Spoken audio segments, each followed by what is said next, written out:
میں کہ ایک امام کا اتنا شوق تو باقی امام. میں نے کہا ساری باتیں چھوڑو، تمہارے اصول اور قاعدے کو میں توڑنے لگا ہوں. شریعت کے ساتھ مذاق مت کرو. کون سنی جناب، ہر سنی انتظار کرتا ہے کہ محرم آئے تو میں شادی کرتا ہوں. کبھی کوئی ایسا ہو جاتا ہے، کیس ہو جاتا ہے کہ محرم میں شادی لوگ کر بھی دیتے ہیں. دین کے ساتھ مذاق کرتے ہو. شادی کیا ہے؟ حضور کی سنت ہے. یہ شادیاں جس طرح تم کرتے ہو نا، میں وہ اللہ زندگی دے ہمارے اپنے خطیب ہیں پنڈی کے علامہ عمر فیض قادری صاحب، پرسوں ان کا کلپ میری نظر سے گزرا، اللہ ان کو حیاتی دے، بڑا خوبصورت ہمارے مسلک کے محافظ ہیں. ان سے یہی سوال کیا گیا تو انہوں نے 2 لفظوں میں، وہ 1 منٹ کا کلپ میں نے دیکھا، پوچھا گیا محرم میں شادی، تو عمر فیض قادری صاحب کہتے ہیں کہ جس طرح تم شادیاں کرتے ہو، ناچ گانے کرتے ہو، مہندی کی رسمیں کرتے ہو، یہ کرتے ہو وہ کرتے ہو، یہ شادی تو کسی مہینے میں بھی جائز نہیں. اور جس طرح شادی میرے مصطفیٰ نے کی، جس طرح شادی مولا مرتضیٰ نے کی، یہ تو رمضان میں بھی جائز ہے، محرم میں بھی جائز ہے. بہت خوبصورت بات میرے دل کو لگی، اس لیے میں نے آپ سے شیئر کر دی. میں کہتا ہوں تمہارا قاعدہ یہ ہے کہ چونکہ میرے نبی بھی غمگین ہوئے امام علی مقام کہ جناب والا شہادت ہوئی، اس لیے محرم میں شادی نہیں کرنی چاہیے. میں نے کہا پتہ ہے کہ امیر حمزہ کی شہادت ہوئی تو میرے نبی کتنے مغموم ہوئے؟ سمجھ کوئی نہیں آئی. اچھا، امام علی مقام کہ غم میں محرم میں شادی نہیں کرنی چاہیے. میں نے کہا جناب پورا محرم شادی نہیں کرنی چاہیے، تو اگلی بات مجھے بتاؤ، جب حضرت خدیجۃ الکبریٰ رضی اللہ تعالی عنہ نے دنیا سے پردہ فرمایا اور میرے نبی کے چچا وہ فوت ہوئے، تو میرے کریم نبی نے اس پورے سال کو حزن کا سال قرار دیا، عام الحزن. یہ مہینہ یوم الحزن تم نے بنا دیا کہ پورے مہینے میں شادی نہیں کرنی، تو جو پورا سال میرے نبی نے غم کا قرار دیا، سمجھ نہیں آئی ہے. سوگ تو میرے نبی نے بھی 3 دن ہی منایا نا، لیکن اس سال کو غم کا سال قرار دیا جس سال میں خدیجۃ الکبریٰ دنیا سے گئیں. میں نے کہا اس قاعدے اور اس ضابطے اور اس اصول کے ساتھ تو پورا سال شادی نہیں ہو سکتی.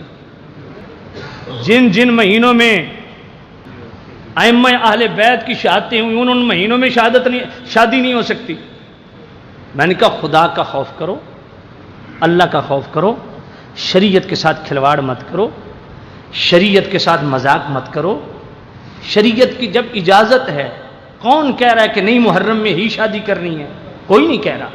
لیکن اگر کوئی مجبوری کے تحت کوئی محرم میں دن رکھ بھی لیتا ہے، اس میں کون سا کباب؟ ایسا ہوا کہ ہم نے تاریخ جو تھی نا وہ چیک نہیں کی تھی، محرم کے مہینے میں شادی رکھ لی ہے، تو محرم میں کہتے ہیں کہ شادی ٹھیک نہیں ہوتی. تو آپ کا کیا جواب ہے، اس کا کیا آنسر ہوگا؟ محرم الحرام میں شادی کرنا جائز ہے اور کوئی کراہت بھی نہیں ہے. البتہ یہ مشورتاً نظر ہے، اگر آپ کے خاندان میں کوئی ایسے مسائل ہوتے ہیں محرم کرنے کی وجہ سے، اور آپس میں جھگڑے ہوتے ہیں اور ایک نفرت کی فضا بنتی ہے، تو پھر محرم کے علاوہ شادی کر لیں، مگر محرم میں شادی کو ناجائز سمجھ کر کینسل نہیں کریں. فتنے سے بچنے کے لیے کہ اسلام فتنے کو پسند نہیں کرتا، شر و فساد کی بے کنی کرتا ہے، اس کی مطلب ہے کہ اسلام جو ہے اس کو کاٹتا ہے، اس لیے امن قائم رہے.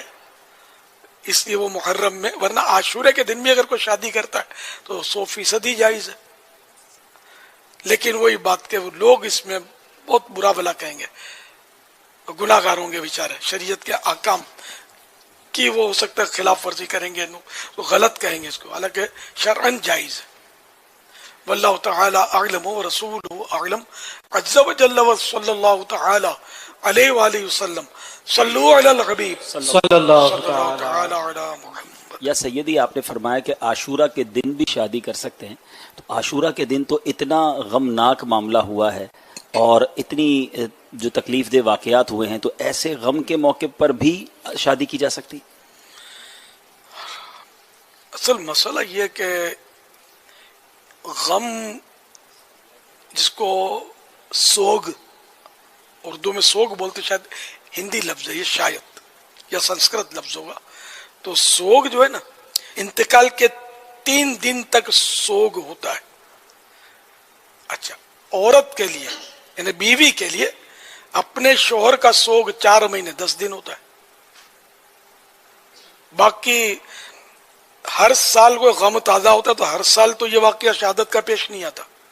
اچھا اب محرم شریف کا عاشورے کا یہ واقعہ ہوا سن 61 ہجری میں, ٹھیک ہے نا, تو وہ دن واقعی یہ کہ حادثہ قیامت نما اس کو کہتے ہیں. بہت ہی غمناک حادثہ تھا کربلا شریف میں جو نواسہ رسول اور اہل بیت اطہار کے ساتھ یزید پلیت کی فوج نے کیا. یہ تو بہت ہی مطلب ظاہر ہے کہ ہر عاشق صحابہ و اہل بیت اس سے مطلب اس واقعے سے متاثر ہے. لیکن جو حکم شریعت وہ میں عرض کر رہا ہوں. اچھا وہ 3 دن گزر گئے, اب 3 دن گزر گئے اور اس کو تو سن 61 ہجری میں ہوا تھا, زمانہ ہو گیا. تو اب بولو کہ یہ غم, تو کیا زندگی بھر کوئی غم کرتا ہے؟ شادیاں نہیں کرتے, کہہ کے مار کے ہنستے نہیں ہیں, ڈٹ کے کھاتے نہیں ہیں. اور جب جس دن گھروں میں بھی میت ہوتی ہے تو غم تو ہوتا ہے نا, کھانا بھی اچھا نہیں لگتا تو لوگ پھسلا کے بہلا کر تسلیاں دے کے کھلاتے ہیں نا. لیکن آہستہ آہستہ غم جو ہے وہ ریلیز ہو جاتا ہے. پھر وہی شادیاں بھی ہوتی ہیں, کہہ بھی بلند ہوتے ہیں, مذاق مستریاں بھی ہوتی ہیں, سب بھول بھلیاں ہو ہی جاتا ہے نا. تو وہ واقعہ جو ہے واقعہ حیلہ کربلا, تو اس کو گزرے بہت عرصہ ہو گیا. لیکن یہ اس کا غم جو ہے ایک کیفیت بعض اوقات اس کی یاد جب تازہ ہوتی ہے تو قلب پر طاری ہوتی ہے. وہ قلب پر خود طاری ہونا یہ اچھا ہے, برا نہیں ہے. لیکن مطلب یہ کہ اس کا مطلب یہ نہیں کہ وہ ہر عاشورے کو یہ واقعہ نئے سرے سے تازہ ہوتا ہے اور پھر اس واقعے کا مطلب یہ نہیں کہ پھر غم بھی منایا جائے.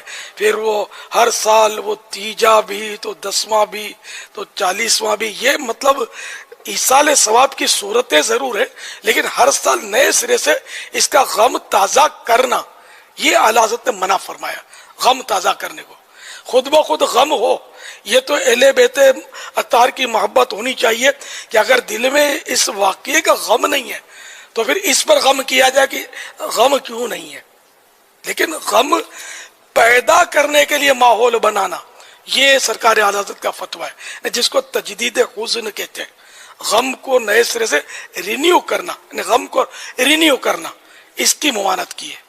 امیر اہل سنت مولانا الیاس قادری دامت برکاتہم القدسیہ خدا کی قسم وہ شخصیت ہے, میں دعوے سے کہہ رہا ہوں, امیر اہل سنت دامت برکاتہم القدسیہ نے کبھی حالات دیکھ کے, مزاج دیکھ کے, طبیعت دیکھ کے شریعت کو بیان نہیں کیا.